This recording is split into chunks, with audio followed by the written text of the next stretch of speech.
Makanya latihan di Padepokan ini sajiannya adalah ketela,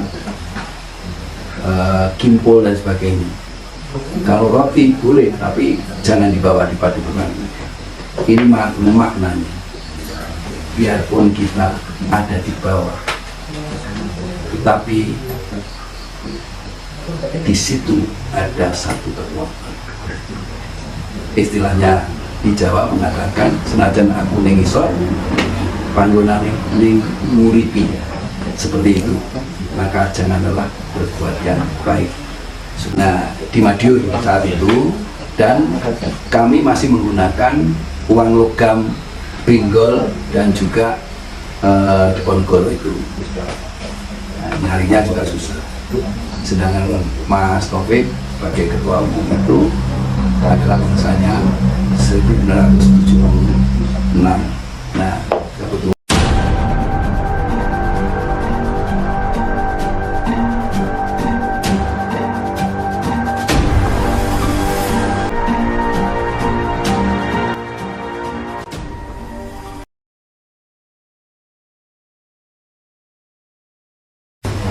Bismillahirrahmanirrahim. Assalamualaikum warahmatullahi wabarakatuh. Salam sejahtera untuk kita semua. Selamat malam kadang warga dimanapun Anda berada. Tentunya jumpa lagi dengan saya Ageng Putro dari Humas Persaudaraan Setia Kraten. Kali ini malam spesial yang mana saya khusus akan melakukan diskusi dan wawancara. Beliau adalah sesepuh juga pelaku sejarah yang ada di Jawa Tengah. Seperti apa informasi itu, ayo kita tanyakan. Mumpung hari ini berkesempatan beliau berkenan untuk kita diskusi. Sebelumnya selamat malam Mas Abbas. Selamat malam Mas Ageng. Sugeng dalu. Terima kasih. Sehat walafiat. Alhamdulillah. Saya itu sulit loh menemui Mas Abbas. Baru kali ini panjenengan berkenan menerima kedatangan saya di Suburto, sedemikian rupa didampingi sama Mas Tartono. Selamat malam Pak Tartono. Selamat malam Mas Ageng. Lama tidak jumpa, tetap sehat ya, energik. Mata sudah dulu. Jadi mungkin langsung saja Mas Abbas. Dulu itu kan tersebar di seluruh wilayah, tidak saja hanya di Indonesia tapi juga di seluruh dunia. Sama-sama kita ketahui bersama bahwa perkembangan PS1 yang begitu pesatnya itu sampai ke penjuru dunia, bahkan di luar negeri banyak ada sampai teroristik, bahkan sampai ke Perancis. Tapi banyak yang tidak tahu dan lupa sejarah asal muasal. Nah ini tuh saya berpikir, nah ini ada pelaku sejarah perkembangan PS1. Kemudian makanya saya memberanikan diri tahu dan soal panjenengan, karena saya mendapatkan informasi yang punya valid bahwa ternyata Mas Abbas ini juga salah satu bisa dibilang mungkin sesepuh atau pelaku sejarah juga yang punya peran mengembangkan PS1 secara umum khususnya di Jawa Tengah, supaya dulu-dulu di luar sana itu kenal dekat. Barangkali Mas Abbas berkenan memperkenalkan diri itu supaya dulu tahu Mas Abbas ini seperti apa gitu, historikal di dalam organisasi. Monggo Mas. Terima kasih Mas Ageng. Assalamualaikum warahmatullahi wabarakatuh. Waalaikumsalam. Katakan saya Persaudaraan Setia Kraten di mana saja berada. Saya adalah Dewan Penasihat Jawa Tengah atau sesepuh Jawa Tengah. Terus perkembangan Persaudaraan Setia Kraten khususnya di Jawa Tengah itu ternyata sekarang sangat pesat sekali. Barometer Jawa Tengah itu adalah memang ucapan Sragen, baru disusul Wonogiri dan Klaten, dan alhamdulillah sekarang sudah berkembang pesat di masing-masing cabang se-Jawa Tengah. Pengertian saya seperti itu. Hanya saja ketika waktu itu memang belum ada yang namanya pembinaan secara intensif di Jawa Tengah, terutama di bidang keesaan ataupun pencak ajaran, itu belum secara intensif. sekarang ini dengan dibentuknya Korwil Jawa Tengah dengan kepemimpinan Mas Kun, ini kita punya program. Yang pertama itu adalah penataran pencak ajaran. Ini adalah induk daripada ajaran Setia-hati itu sendiri, karena di dalam ajaran Setia-hati itu kan ada pencak silatnya, ada pendidikan rohaninya, ada filosofinya dan sebagainya. Karena yang dididik Esatrate agar bisa menjadi orang yang berbudi itu harus mengerti adab dan akhlak. Adab istiadat ini harus selalu kita junjung tinggi. Adab ini antara lain adalah selalu hormat kepada senior maupun orang tua, sedangkan akhlak itu adalah pribadi untuk menuju sangkan para. Saya kira seperti itu, Mas Ageng. Saya yang tahu persis adalah cabang Magelang ini, karena cabang Magelang itu sejak berdirinya itu 1977, 1980 ini Mas Partono baru rawuh ke Magelang. Beliau adalah asli dari Sragen, sehingga dengan tahun itu Esatrate yang ada di Magelang itu berdiri besar. Seperti itu Mas. Wah, luar biasa. Nah, ini kan banyak yang menanyakan, Mas Abbas itu kan sudah dibilang semua lah yang di Partono dan juga sebagai panutan generasi terbaru, bahkan pengurus-pengurus saat ini kan banyak sekali yang teman. Nah, itu banyak yang pengen tahu, Mas Abbas itu pengusaha tahun berapa sih itu? Salah satunya malah ada rumor katanya gitu, termasuk tim Mas itu juga dan Mas Partono juga demikian. Nah, ini seperti apa Mas, supaya diceritakan historis itu? Terima kasih. Jadi saya ini latihan Esatrate itu sejak 1972, tapi pengesahannya tahun 1975. Nah, di Madiun saat itu, dan kami masih menggunakan uang logam Pinggol dan juga Diponegoro itu. Nah, nyarinya juga susah. Sedangkan Mas Taufik sebagai ketua umum itu adalah pengesahannya 1976.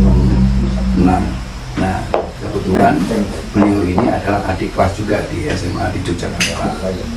Nah, terus tahun tingkat 2-nya tahun 1988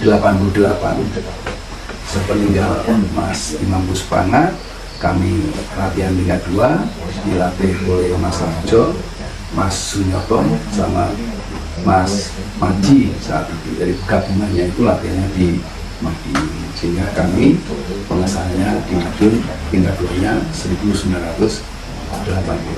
Seperti itu Mas Ageng. Jadi dari historis sejarah tingkat 1 dan tingkat 2 juga yang sejarah ke belakang itu saya baru berbeda kurang lebih ya mungkin 9 tahun ya, luar biasa.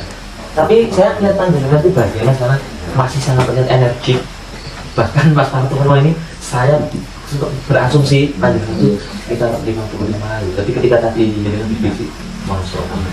Nah, ini bisa menjadi kiat Mas, bisa menjadi motivasi, bisa menjadi pendorong generasi muda. Itu apa sih Mas kiat-kiatnya? Kan pasti tentunya tidak mudah ya Mas melewati rentang waktu yang panjang dengan kondisi yang ada di Indonesia yang naik turun baik secara politik, ekonomi dan sebagainya. Ini kan dibutuhkan sebuah metode-metode. Apakah itu hanya murni ternyata ngurus desa saja atau bagaimana? Nah, ini kita kan pengen tahu Mas.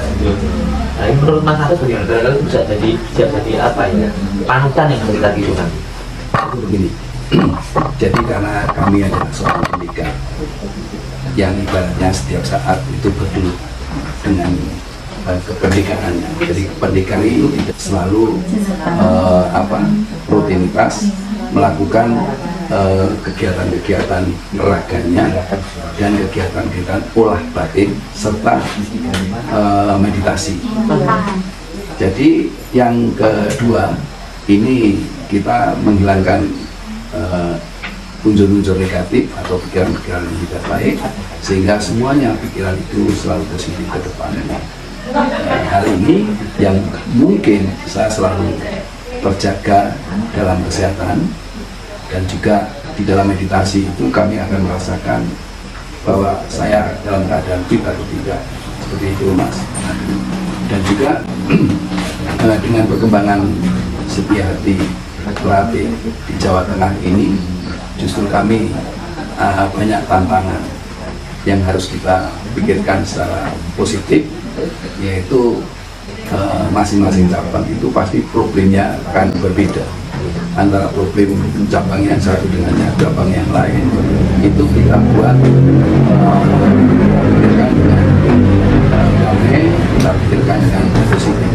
Saya yakin semua itu ada jalan keluar, seperti apa yang disampaikan saudara kami senior junior itu tentang tali wangsul tadi, bahwa segala sesuatu itu pasti akan bisa diurai, dilepas begitu saja dengan kecintaan, kedamaian dan sebagainya. Dr. Kun ini ya kolaborasinya sangat indah sekali.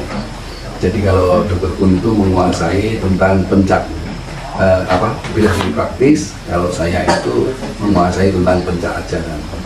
Jadi sejak dahulu atau sekarang ini, terutama sekarang ini, saya fokus untuk mendidik, melatih bagi warga-warga yang sudah disahkan, yang terutama sekali yang akan meningkat jenjang kelasnya, warga tingkat 1 menjadi warga tingkat 2.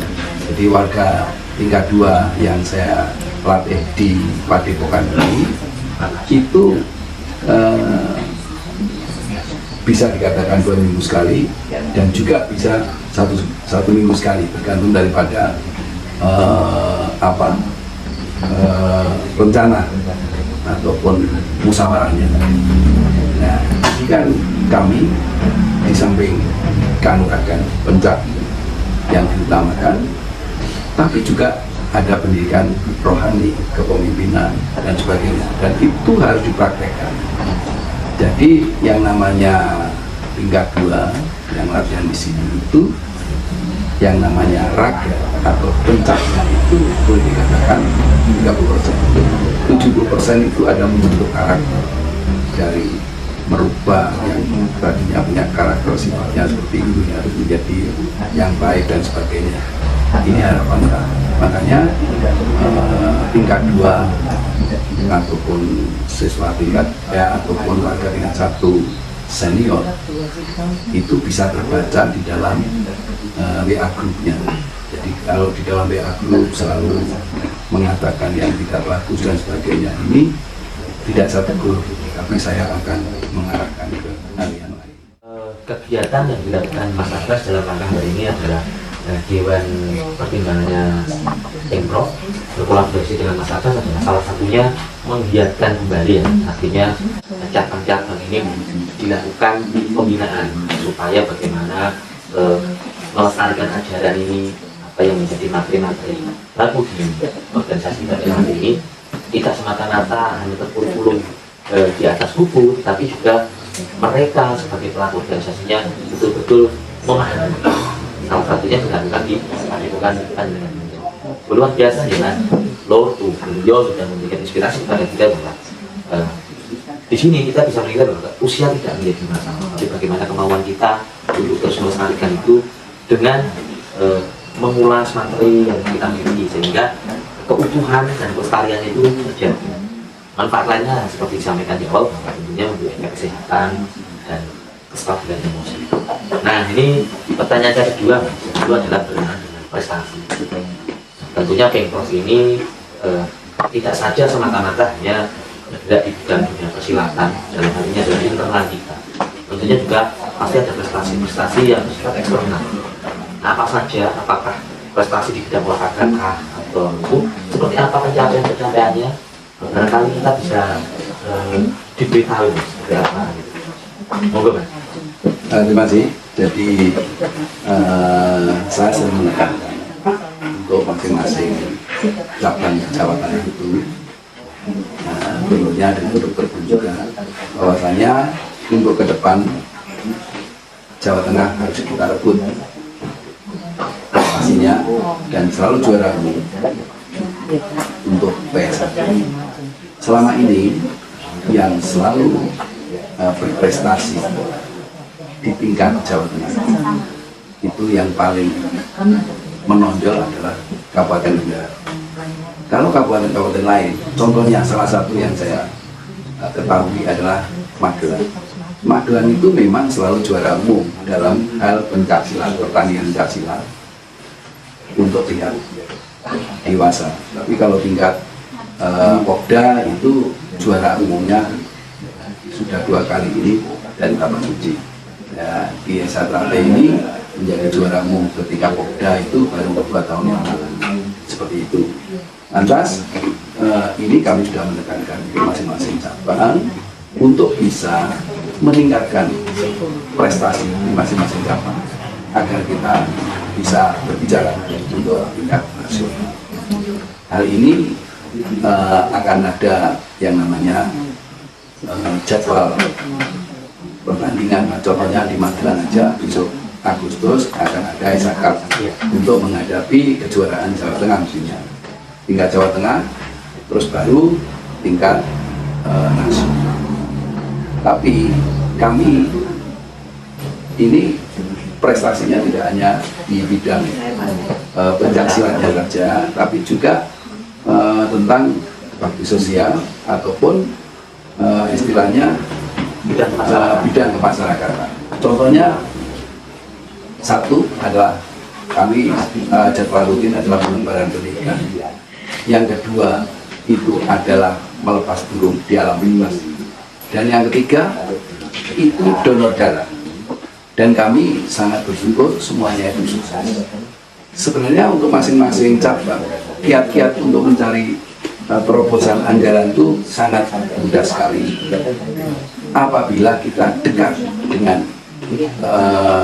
pejabat tingkat kabupaten maupun kota, ini kita tunjukkan prestasi, kita tunjukkan kepribadian, kita tunjukkan organisasi yang bermakna di masyarakat, maka Pemda itu tidak sungkan atau tidak segan atau tidak eman untuk memberikan fasilitas, ya pendanaan, ya juga fasilitas tempat seperti ini. Pak Wali Kota Magelang ini bahkan menyelenggarakan tempat, menyelenggarakan gedung untuk pertandingan dan sebagainya dengan gratis. Ini tanpa ada kedekatan dengan aparatur setempat wilayah, pemangku wilayah, tidak mungkin akan seperti ini. Nah, harapan saya untuk saudaraku di Jawa Tengah, kita lakukan seperti itu agar Satrate itu di mata masyarakat ini selalu baik seperti itu.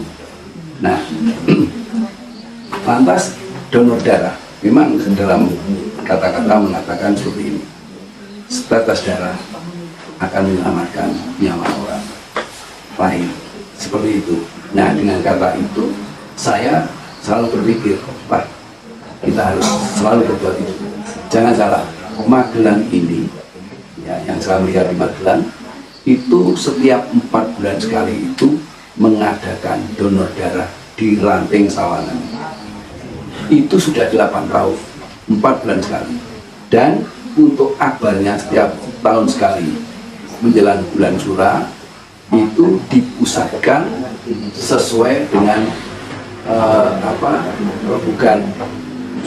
musyawarah dari cabang itu, seperti yang dilaksanakan 16 Juni ini kita donor darah sebanyak 100 pendonor. Itu sangat senang saya, sehingga saya selama ini bisa bermanfaat, berbuat untuk orang lain. Terus di sini ada satu larangan. Satu, warga SRT tidak boleh menangkap ikan dengan meracun atau menggunakan alat peledak, bahan peledak.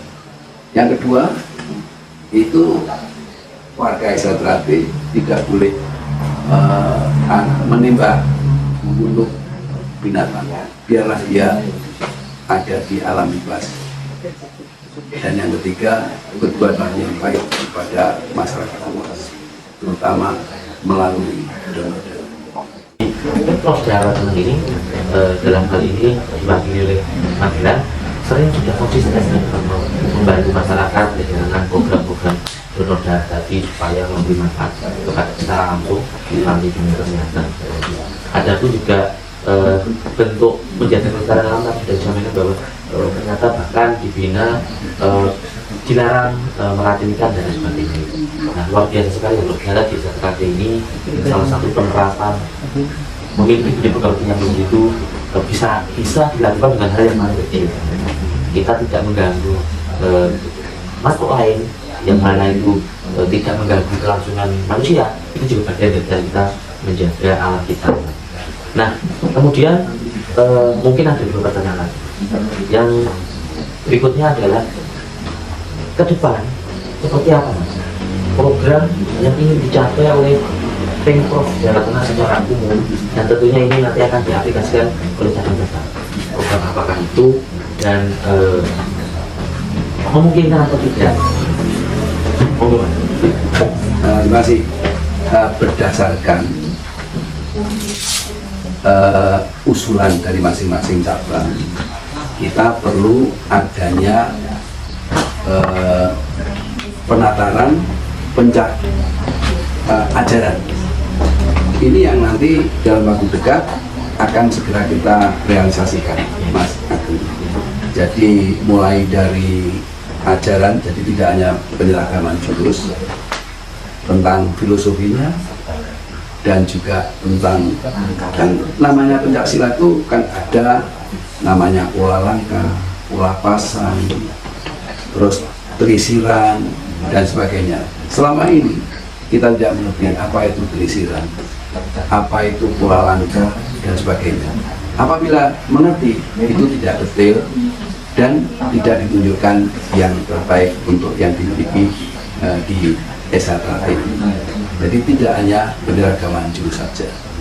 Terus yang kedua, usulan tadi dari masing-masing cabang segera direalisasikan tentang pembakuan jurus secara pasti ini, sehingga nanti buku-bukunya supaya segera disebar di seluruh dunia seperti itu. Dan juga kita tidak boleh lelah berbuat baik. Makanya latihan di Padepokan ini sajiannya adalah ketela, kimpul dan sebagainya. Kalau roti boleh, tapi jangan dibawa di Padepokan. Ini maknanya. Biarpun kita ada di bawah, tetapi di situ ada satu kekuatan. Istilahnya di Jawa mengatakan senajan aku ning isor panggonane ning nguripi, seperti itu. Maka jangan lelah berbuat yang baik, saudaraku, di mana saja berada. Luar biasa Mas Abad.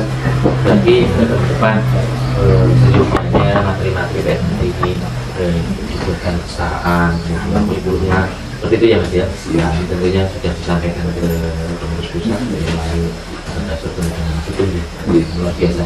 Ini yang terakhir Mas, ini saya pengen sepatah dua patah pesan kepada dulu-dulu saat itu secara umum. Barangkali ada pesan baik secara moral maupun secara material dalam hal ini adalah keilmuan SRT. Nah, nanti barangkali Mas Aren juga mengatakan bahwa nanti Mas Patron nambahin. Jadi saudaraku di mana saja berada, ini saya mengharapkan meningkatkan suatu keilmuan tidak hanya datang kepada sesepuh, tapi membaca buku dan juga menerima saran dari orang lain, terutama yang namanya ilmu setia hati itu dicari secara vertikal dan horizontal. Vertikal itu adalah induknya dari Pak Surodiwiryo, vertikalnya adalah dari sumber-sumber yang lain, sehingga kita padukan, kita berikan kepada saudara-saudara senior junior kita itu yang terbaik. Maka harapan saya, jika menjadi orang setia hati, yang pertama jangan sampai meremehkan siapa saja dan juga iri dengki kepada siapa saja. Berbuatlah yang baik, niscaya hidupnya akan bahagia. Saya yakin itu. Seperti itu, Mas Ageng. Terima kasih Bapak kami menambahkan barangkali nasihat atau pesan kepada dulu. Terima kasih Mas Ageng. Assalamualaikum warahmatullahi wabarakatuh. Waalaikumsalam. Kesempatan yang mulia dan bahagia ini, izinkan saya untuk menyampaikan beberapa hal yang terkait dengan apa yang sudah disampaikan oleh para sesepuh kita, terutama dari masyarakat tadi. Kita menyadari bahwa dengan segala kelebihan dan kelemahan dari masing-masing cabang yang ada, kita tetap akan mengkolaborasikan antara program yang ada di pusat, di Pemprov maupun di daerah ini. Kita tentu akan mengkolaborasikan dengan potensi yang ada di masing-masing daerah. Kami terutama mencoba untuk bagaimana menerapkan potensi yang ada di daerah ini, baik secara olahraganya, prestasinya, kemudian keesaannya. Karena akhir-akhir ini banyak orang yang menilai kesulitan politiknya, dan mudah-mudahan dengan pengembangan dan selalu pembinaan yang tidak ada lelahnya ini akan memberikan kesejukan bagi lingkungan kita, terutama pembinaan pada adik-adik warga, juga kepada lingkungan kita agar kita melakukan yang terbaik untuk sesamanya. Lewat PSHT ini mudah-mudahan didengar dan dilakukan oleh para warga, khususnya masyarakat pada umumnya. Mari kita buat kebaikan. Nanti pada akhirnya akan kembali kita untuk bisa memberikan satu kebaikan pada kita. Oleh karena itu, dulur-dulur saya, mari kita selalu dan jangan lelah untuk berbuat baik kepada sesamanya, sehingga nanti kita akan kembali pada kita dengan kebaikan. Saya kira itu Mas Ageng yang bisa kami tambahkan. Sangat kita memimpikan, mengangan-angankan, dan kita bagaimana memberikan kejutan kepada warga dan lingkungan kita agar kita senantiasa akan akhir kehidupan kita memberikan satu kebahagiaan. Terima kasih. Itu saja. Assalamualaikum warahmatullahi wabarakatuh. Jadi sudah dulu Mas Akbar, Mas Bartono, dan himbuan dan apa yang disampaikan beliau mencerminkan Jawa Tengah yaitu tadi adem gitu dengarnya. Nah tadi session di mana saya bincang-bincang bersama sesepuh dan Pemprov yang ada di Jawa Tengah. Terakhir dari saya, tetap berbuat kebaikan. Jagoni terate sugiyo welas asih lan ojo nganti tanpa ini. Assalamualaikum warahmatullahi wabarakatuh. Waalaikumsalam warahmatullahi wabarakatuh.